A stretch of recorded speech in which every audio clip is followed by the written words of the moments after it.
So we are going to see elementary terminology of networks. Now, the last topic was about your some leftover portions of cloud computing, that is public cloud. I had also already explained it to you till private clouds. So now what is left is public clouds, community clouds, and hybrid clouds, and internet of things. This related to this, I had already uploaded an offline lecture. So the last offline lecture which is uploaded, please go and check that on my channel, and the link is also shared in the group. So please go and watch that, because I will not be repeating that again in the online class. Okay, so you have to follow the offline class as well. So elementary terminology of networks. Now certain things related to your case study which we are going to study now.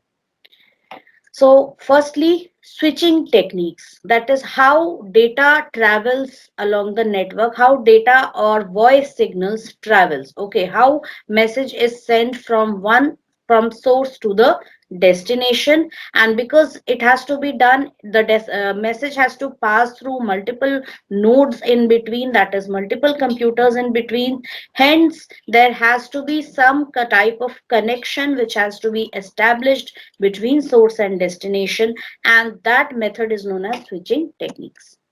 So different types of switching techniques are employed to provide communication between two computers.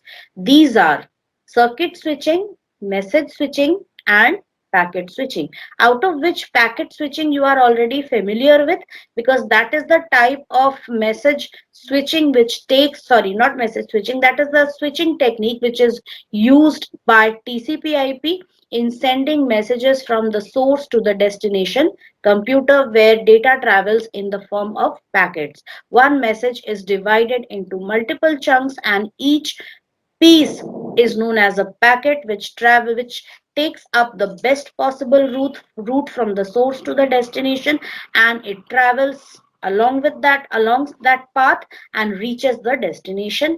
And there TCP is responsible for rearrangement of all the packets, for detecting any kind of error, correcting them, acknowledging the receipt of data, and various other things, right? What is circuit switching? Now, in this technique, first the complete physical connection between two computers or two uh, phones is established. Usually, circuit switching is used for voice communication, and it was earlier used for your communication between computers also. Okay. So circuit switching is basically a type of base. It is used basically when involved in voice communication with someone, where you are talking to somebody using voice, and that is still used by your landline phones also, as well as your cellular network also. Okay, but basically it is only it is only connected to, or it is only associated with voice communication. So that is when a computer places a telephone call. You can also use a computer for placing calls to someone, but nowadays we do it using internet protocol only, right? So the switching device within the telephone handset seeks out a physical copper path all the way from sender telephone to the receiver's telephone. Now, circuit switching in itself is a huge chapter in network. Need to study. Only thing you need to study is what is circuit switching. So it establishes an end-to-end connection before sending data. So you can just see here we have two phones. Okay, one is the sender's phone, one is the receiver's phone, and there are switches in between. Usually these switches are situated in the local telephone exchange, which is also known as the telephone switching office. Okay, so your local telephone exchange is the place which contains these switches, and in olden days people manually used to work on this, but now a lot of work has been automated. So this is how it takes place. A physical connection is first established between the source and the destination phone. conversation takes place, and when one of them hangs up, what happens? This connection is broken. This connection is terminated, right? So same way you can just see in case of computers also, packets queued for subsequent transmission. So here also a physical path, a physical connection is established where all the packets, they travel along that same path. Okay, this is unlike packet switching, but now all communication on internet takes place through this packet switching itself. So we have this kind of an interface, as you can see over here. A is dialing B. So when A dials B, a physical connection, you can see a red colored connection or red colored cabling between these devices in between. So this shows the temporary connection. This is the temporary connection which is established between the source and the destination. This is the source and this is the destination. Okay, and a temporary connection is established, conversation takes place, and then this connection is terminated once the communication is over. Okay, so you can just see. Then we have message switching. Now, in this technique, the source computer sends data or the message to the switching office first, which stores the data in its buffer. It then looks for a free link. Now, what is it? Basically follows store and forward method. It follows a store and forward method. That is, data is sent, message is sent as a whole, okay, which is stored completely, which is received completely in a node waits for this message to be downloaded completely on it, okay, or received completely. It stores it and then it forwards this to the nearby node, and then it again forwards it. Okay, so it follows a store and forward method, which is something which looks like this. So you can just see here. First, let us look at this diagram over here. We have computer A, which is sending data to switch 1. It is connected to switch 2 and switch 3. So it can send the data to any switch. For example, it sends it to switch 2. Switch 2 sends it to switch 4. And switch 4 sends it to the end system, that is B. So here it is. Send, data is sent, B receives the data, okay, and then B sends it to C. C receives the data completely, sends it to D. So it is little time consuming, and you can see the store and forward. Store full message, then forward, store full message, then forward it, right? So this store and forward method is a very old technology which was used basically in telegraph. Okay, where in telegraph switching, you normally, the number of characters was very less. People used to send very limited number of words or limited number of characters, because normally store and forward method would become very complicated and very time consuming for large messages, which is not possible here. Okay, so for in a telegraph, usually if a telegram message was sent to someone, telegram was the message which used to be received by people in olden days. Okay, usually in the British era, this was a lot in trend. And what happened was, when somebody had to send somebody received message, usually very less number of words would be there. Only to the point communication was done, and it was a one way communication. Then the other person, if has to reply, he has to go to the telegraph office, register the message over there, then they would send it. Okay, and this was done. So this existed, and before, prior to packet switching. Now because packet switching is there, telegram has become totally obsolete, because we have better mediums of sending messages. Okay, Next is packet switching, which of course is the latest method. With message switching, there is no limit on block size. In contrast, packet switching places a tight upper limit on block size. Now, sometimes in message switching also large messages could also be sent, but in that case it will become very time consuming because every node will wait for the time till the entire message gets downloaded. So just there was uh, theoretically there was no such limit on the block size or message size, but usually for fast communications people used to write very limited number of words so that their message reaches fast. Otherwise the method was sending letters to someone. If any detailed message was to be sent, people used to write letters and send them. Okay, but if it was an urgent message which has to be sent, okay, in that case telegram was used, and people used to stick to, when people used to go to the telegraph office, they would instruct that keep your message very short and precise. Okay, so in packet switching, you can send a message of any length, but then it will get divided. There is no such foundation on the length of the message which you want to send. When you receive an email these days, do you see there is any limit? Some emails are small, some are lengthy, some contain attachments, many attachments. Okay, so there is usually a limit on the attachments which you can send, which is normally 25 MB, not more than that. But still, with the help of, with the advent of cloud computing, okay, that has also become easier. What we do, we upload our data on a cloud platform, on a cloud drive, okay, online, and we just share the link with someone so that person can easily download that data from there. So in packet switching, number of packets, each packet has a fixed size, and that packet contains data and other information also.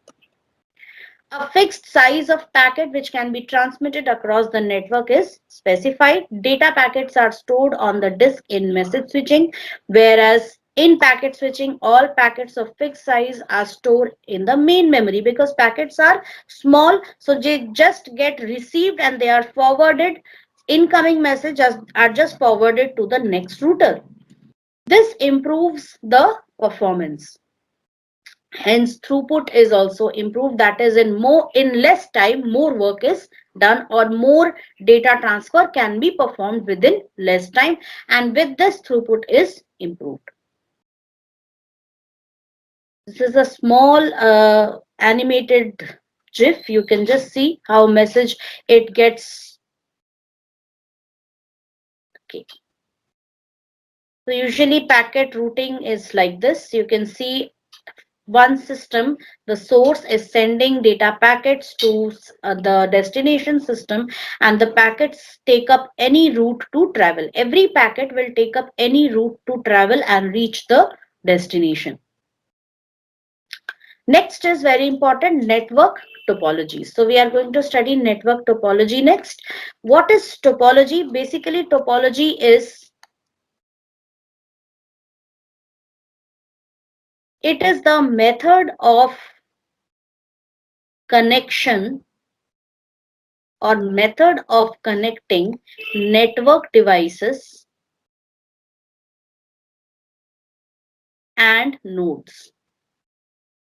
It is a method of connecting in which physical method will you connect the devices and nodes.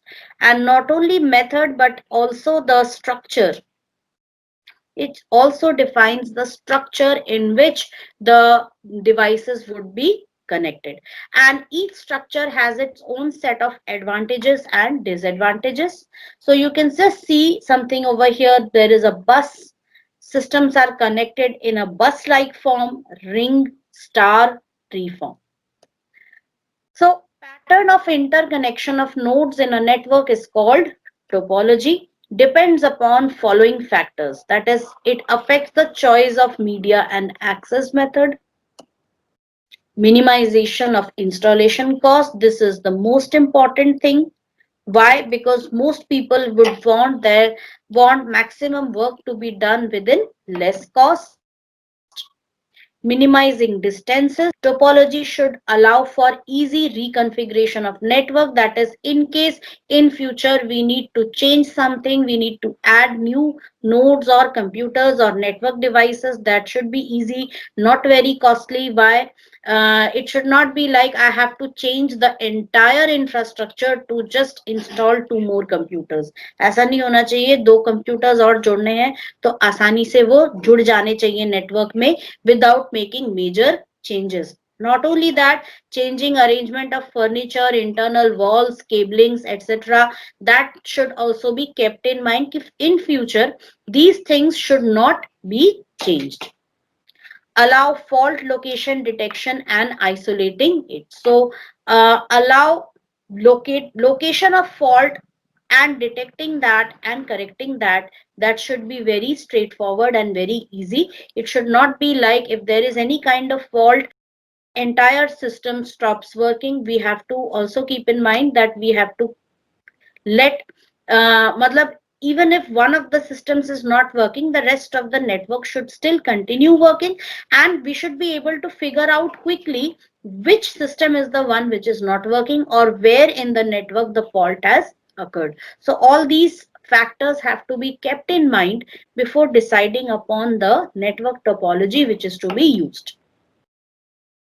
Now we have star topology. As you can see here, this is the most common and most favored type of topology. Why? Because the system is very simple. You just have a central system, which is nowadays usually a switch, okay, not a hub. Hub is the old concept. In olden days, when switch was not introduced, hub was used in those days. Like ours is a right?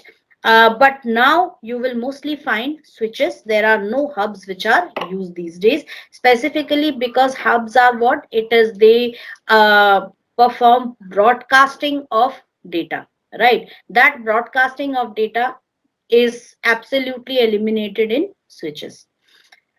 So this is, there would be a central concentrator. It could be a switch, it could be a hub. Usually it is a switch which is connected to multiple devices. Okay, there could be a server, client computers, printers, speaker, anything which you want to connect, external hard drive, any resource which you want to connect, that could be connected to it. So this is known as star topology. So cabling is only required from the device to the hub. Okay. So central node to which all other nodes are connected by a single path, used in most existing information network for data processing, voice communication, and common example in India is IBM 370. You can just ignore this because it is the most, it is not only used in IBM 370 installations, but in most cyber cafes, institutions, office buildings, you will generally find star topology there. All they need to do is just place, in our computer lab also we have star topology. All systems connected in star topology. There is a switch and the switch is connected to all the computers. I need to add two more computers. I will just install the computers, just see if there are available ports in the switch or not. If available, then we will simply connect those computers with the switch, and if it is not available, I will install another switch, connect both the switches, and extend the number of ports available in the switch. Okay, so these two switches will together make a logical larger switch to which I can even connect more computers together. Okay. So just take a very good look at this. This is a switch and how it is connected to the server and all other computers. So this forms a client server network. Why? Because we have a server over here. And it can also be used to connect systems in a point-to-point network where no system will be a server. Every system will be of equal configuration and equal rank, right? So advantages are, this is most important. You have to keep in mind the advantages of each of these devices. First, ease of service. Number of concentration points provide easy access for service or reconfiguration. That is, if you want to connect any device, that reconfiguration is very easy. One device per connection. Failure of single connection does not disrupt entire network. Suppose one device is not working, rest of the network still continues working. But if the central hub or switch has a failure, in that case the entire network will stop working, because switch is the one which is actually connecting all the computers, and all communication is taking place through that switch.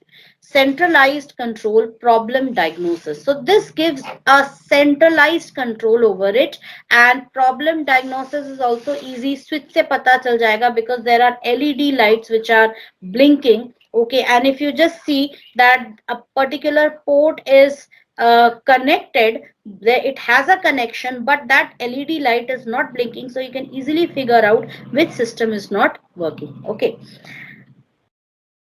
but the main problem is, this can be identified as a problem also and as an advantage also, depending upon situation. There is a centralized control, that is, you can keep a control on the entire network. But if something goes wrong with the central concentrator, entire network stops working. That is the main disadvantage of centralized systems. Simple access protocols, connection depends on central node, hence it has the complete control over the network.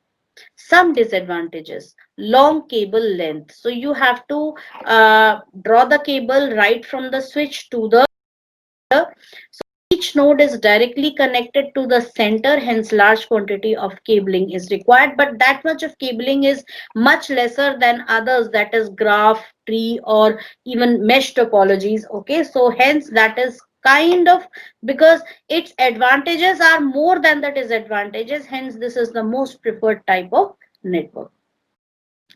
Difficult to expand, addition of new node. But nowadays I don't think this is a problem, because if you want to expand this network, you can always attach another switch over there and easily expand, or you can even uh, create two separate LANs and connect them with a bridge. Central node dependency: if central node fails, entire network fails. Yes, this is there, this is a main um I mean, this is something of concern. This is a main matter of concern in star topology. So extensively applied in areas where intelligence in the network is concentrated in the central node.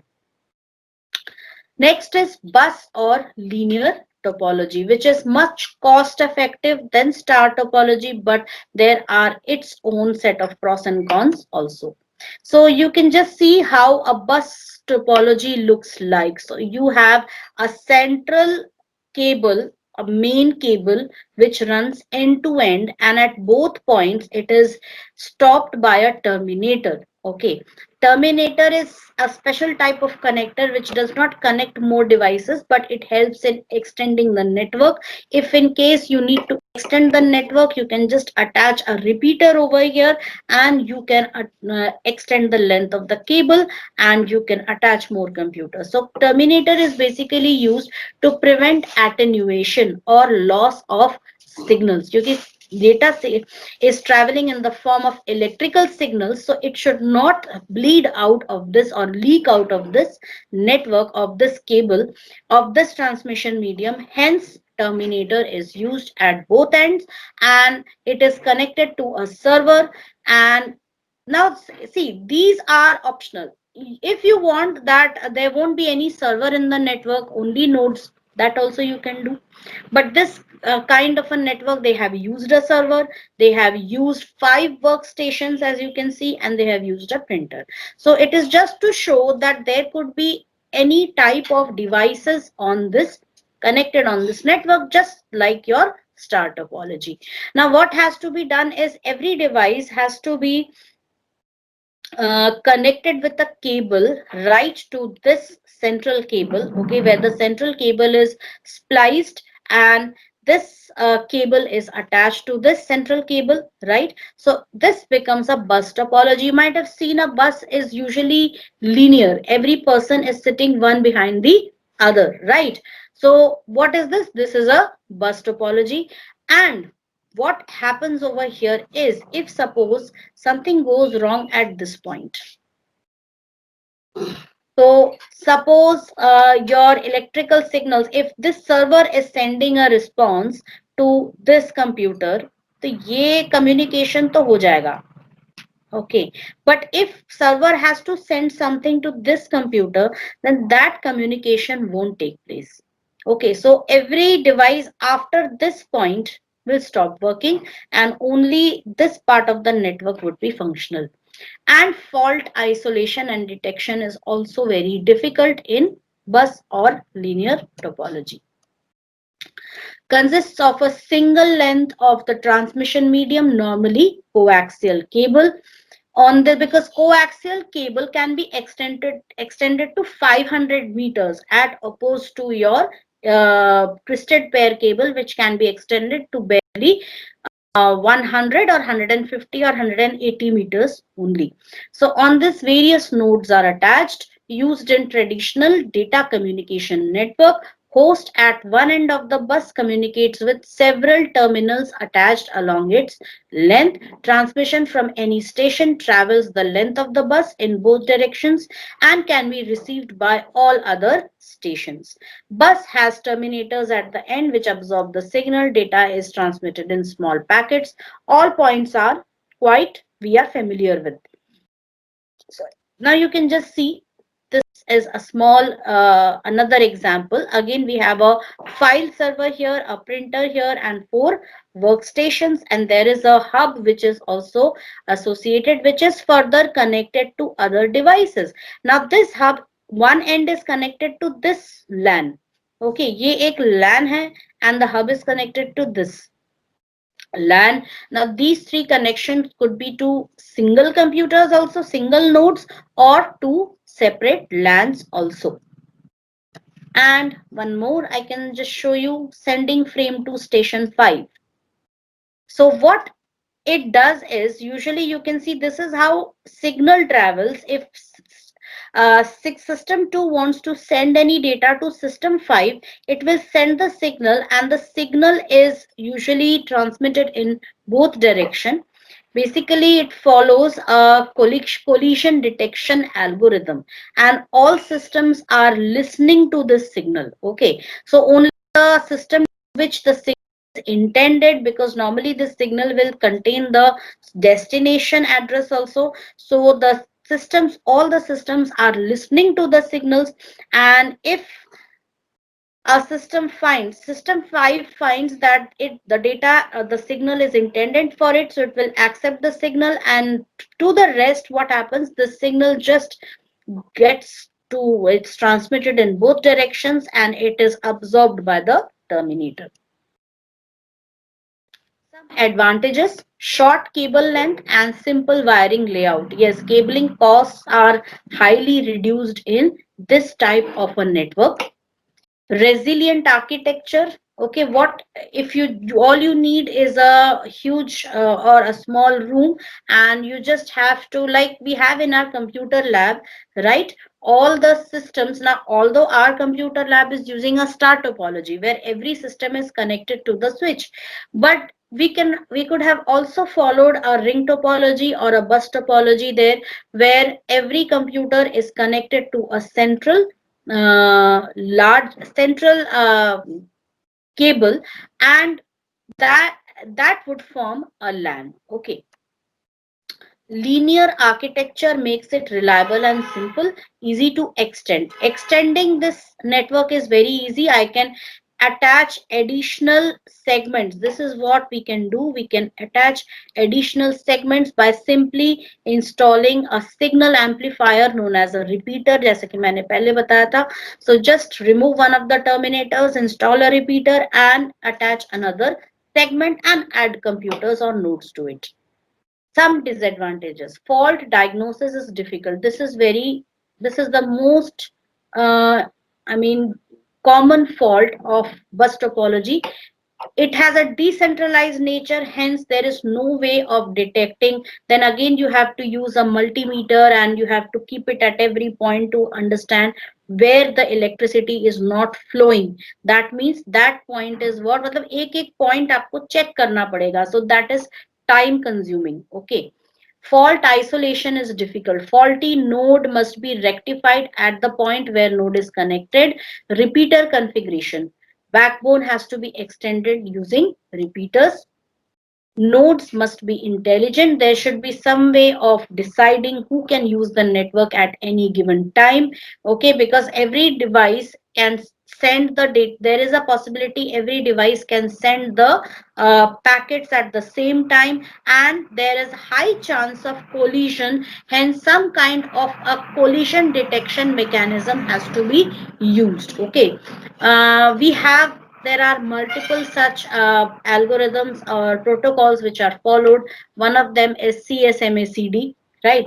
CSMACA, CSMACD. These are various such protocols which are not beyond the scope of your syllabus. बेटा ये जो एक एक आप लोग पढ़ रहे हो ना, एक एक जो आप टॉपिक पढ़ रहे हो, they are actually one whole chapters which we had studied in communication and networking, where communication and networking is one whole subject in engineering. Okay, तो अगर डीप में जाना है तो you will have to take up that whole book and you have to study that, right? So right now in this context all that information is not necessary. Next is ring or circular topology. So you can see this is a ring topology. Now it will not necessarily look like this ring, but logically it would be represented as a ring. You can place your computers in any shape, okay, and just connect each of the computers with one common cable. So only difference between ring and bus is ये बस भी हो सकता है provided I just remove this part, okay, and just insert terminators at both end. ये बस बन जाएगा. But if I remove these terminators from here and just join both of them, just like a circular, okay, आप लोगों ने तो भी नहीं पढ़ा, anyways. So it is just like a circular linked list, okay, where one every system is connected and there is no stoppage anywhere. Okay, so here also number of systems, addition of computers is easy. Just join the computer, splice the cable and join the computer anywhere, right? Fault detection is again very difficult in this, and sending messages follows a kind of system known as token ring system, where a token, that is a small piece of code, it keeps circulating this entire ring either in clockwise or anti-clockwise fashion, and the system which wants to send the data, it catches the token and it locks the token. So no other system can send the data until and unless they have the token with them. So only the system, suppose this system has locked the token, so this system will be allowed to send the data. So data would be circulating, it would pass like this. मान लो कि this data has to be sent to the server, because this client system has sent a request to the server, so it will just pass along this route. यहाँ से pass होगा, and this system knows that okay, this data is not intended for me, so it will not accept the data. It will again pass, then it will again pass, that it will again pass and reach the server, because actually this data was intended for the server and it contained the destination address of the server. So the server gets the data, and now server has to send back the information. So this system, once it finishes sending data to the server, it releases the token. Again token starts revolving now, because server has to send the data. If no other system in between this or this has to send the data, then server will catch the token. And if in case the system also has to send the data immediately, so it will quickly catch the token and then it will send the data. और उसके बाद जब ये फिर से token circulate होगा, and if the server is able to catch it in time, it will be sending the data. Just a second. Each node is connected to two and only two neighboring nodes. That is, this node is connected to only two nodes. Data is accepted from one node and transmitted onwards to the next node. Data travels in one direction only. After passing through each node, it returns to the sender node, which removes it. Signal must be amplified before being repeated on the outward channel. So it's like this.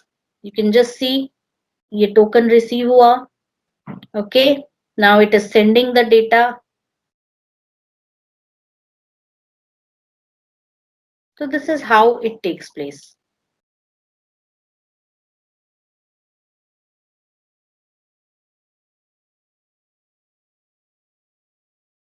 So token is locked. Now system 1 has to send the data. So it sends the data. 2 gets it, forwards it to 3. 3 forwards to 4. Now 4 gets the data. 4 will send the reply back. Sends it to 5. 5 sends it to 6. 6 sends it back to 1. And then again the token starts revolving. So this is how it takes place. You can just see how token is traveling. It is now following an anti-clockwise pattern.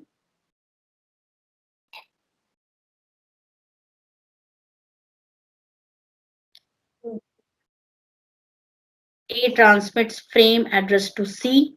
So A has to send data to C. Frame not addressed to E. So all of them, they are rejecting it. C copies the frame. So this is how it data travels. So that was ring topology. I'll just conclude with some advantages. Short cable length, no wiring closet space required, suitable for optical fibers, because optical fibers are very not very flexible. Okay, you cannot bend them much, otherwise they will break because they contain very fragile glass fibers, but good for high speed transmission because traffic on a ring travels unidirectional in one direction. It is easy to use optical fibers. Some disadvantages: node failure causes network failure. One of the node fails, entire network disrupts. Difficult to diagnose faults. Okay, network reconfiguration is difficult, not possible to shut down a small section of the ring. Okay, so you cannot reconfiguration has means the entire system has to be shut down and then reconfigured, which is a costly affair. Okay, so with this students I end today's class. Okay, so thanks to all. I take your leave. We'll meet again in the next class.